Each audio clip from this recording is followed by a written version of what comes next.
ఏంటి రాజాసింగ్కి మీకు ఏమైనా గొడవ? ఏమీ లేదు. బాగానే ఉంటారా? మాట్లాడుతుంటారా? ఫోన్ చేస్తుంటారా?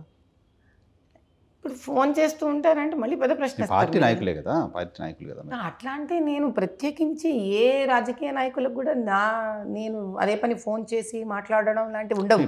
అవసరమైతే కనుక ఫోన్ చేస్తాను. పార్టీ కార్యక్రమాలు అవి ఏదో ఉంటుంది కదా. అంటే అట్లా గోషామయంలో నేను ఇప్పుడు మొన్న ఇదేంటి ఆయన రిజైన్ చేయకన్నా ముందు గురి పూర్ణిమ అయ్యింది.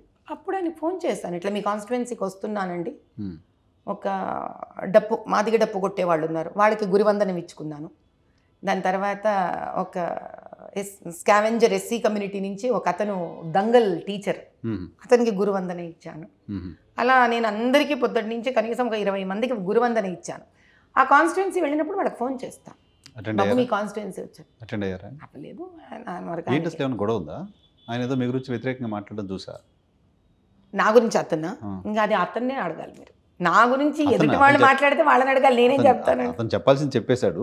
మీకేమైనా గొడవ ఉందా అని అడుగుతున్నాను. చూడండి, గొడవ ఉండడానికి రాజకీయం ముందు ఆయన ఎవరో నాకు పరిచయం లేదు. గొడవ ఉండడానికి నేను ఒక కాన్స్టిట్యువెన్సీలో నిలబడలేదు, ఎమ్మెల్యే కాన్స్టిట్యువెన్సీస్ కింద. గొడవ ఉండడానికి నేను వ్యతిరేక పార్టీలలో లేము. మరి ఏమి ఇబ్బంది రాజాసింగ్ గారికి ఉందో మరి ఆయన చెప్పగలగాలి. నాకేమన్నా ఉందా? నాకు లేదు. అందుకే నేను ఎలక్షన్ అప్పుడు కాదు, ఎలక్షన్ తర్వాత కూడా ఏదో అంటారయ్యా, పోనీ 4 మాటలు, ఏం పెద్ద తేడా, లెట్స్ గో అనుకుంటే అయిపోయింది కదా అని లెట్ ఇట్ గో అని నేను అందుకే ఎప్పుడు కూడా అతని మీద I have never raised any comment. కానీ ఇప్పుడే వెరీ ఓపెన్గా నేను చెప్తాను, ఏదో నేను అన్నమాటను ఎప్పుడు దాచుకోను. పార్టీలో ఆయన లేకుండా వెళ్ళిపోయిన తర్వాత అప్పుడు నన్ను జర్నలిస్ట్ అడిగినప్పుడు ఒక మాట చెప్పాను, ఎవరైనా కానీ ఒక పార్టీ వల్లే మేము ఎదుగుతాం, అంతే కదా. అందులో నిష్క్రమించేటప్పుడు, పార్టీని వదిలి వెళ్ళిపోయేటప్పుడు దూషించకుండా వెళ్ళగలిగితే హుందాగా ఉంటుంది. పార్టీ మంచిదే, పార్టీలో కొంతమంది వ్యక్తులు మంచివాళ్ళు కాదు అంటున్నారు ఆయన.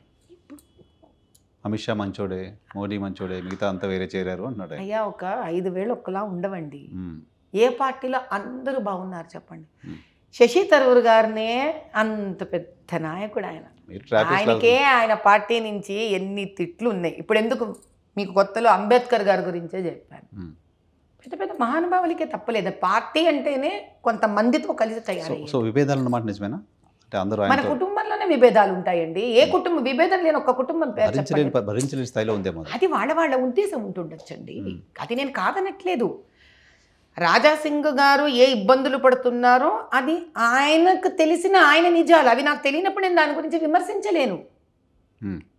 నేను ఆయనకి ఇబ్బందులు ఉన్నాయి, ఆయనకి ఇబ్బందులు లేవు, నా విమర్శ ఇది కాదు. కానీ రాజాసింగ్ గారు కానీ మాధవీలత కానీ బీజేపీ పార్టీలో రాకముందు వచ్చిన తర్వాత ఎవరు మేము కాబట్టి ఆయనకి ఇబ్బంది ఉండదు అనే హక్కు నాకు లేదు. నాకన్నా చాలా సీనియర్, 3 టర్మ్స్ నుంచి గెలుస్తున్నాడు ఆయన. ఎక్కువ మాట్లాడితే గోషామల్ సీట్ ఇంట్రెస్ట్ కూడా లేదు నాకు. ఎంతో మంది వచ్చి అడిగారు నన్ను, ఏదో మీరు అక్కడ కన్నేశారు, మీరు అటువైపు కాలు పెడుతున్నారు, అట్లేదు చెప్పేవాళ్ళదే ఉందండి. మీకు అదే చెప్తున్నాను, ఆ ట్రోల్స్ అయ్యో బాబోయ్, అసలు ఎంత ఓపిక ఉండాలో ట్రోల్స్ రాయాలంటే. అలాగా ఇబ్బంది పెట్టిన ట్రోల్ ఏంటి మేడం? నన్ను ఇబ్బంది పెట్టవండి ట్రోల్స్. ఎంజాయ్ చేస్తారు? నేను ఎంజాయ్ కూడా చేయను. తెలుసుకుంటాను. ఏం తెలుసుకుంటానంటే, డబ్బిచ్చి చేసిన ట్రోల్ అయినా ఆ ట్రోల్ వల్ల ఒకవేళ ఎవరైనా నిజంగానే స్పందించి ఒక ట్రోల్ చేసిన వాళ్ళ మనోభావం అర్థం చేసుకునే ప్రయత్నం చేస్తాను నేను. ఆ మనోభావం ఏదైతే వాళ్ళ నుంచి నాకు తెలుస్తుందో దానివల్ల అర్థం చేసుకొని నేర్చుకుని ఒక దృక్పథం ఉంటుంది.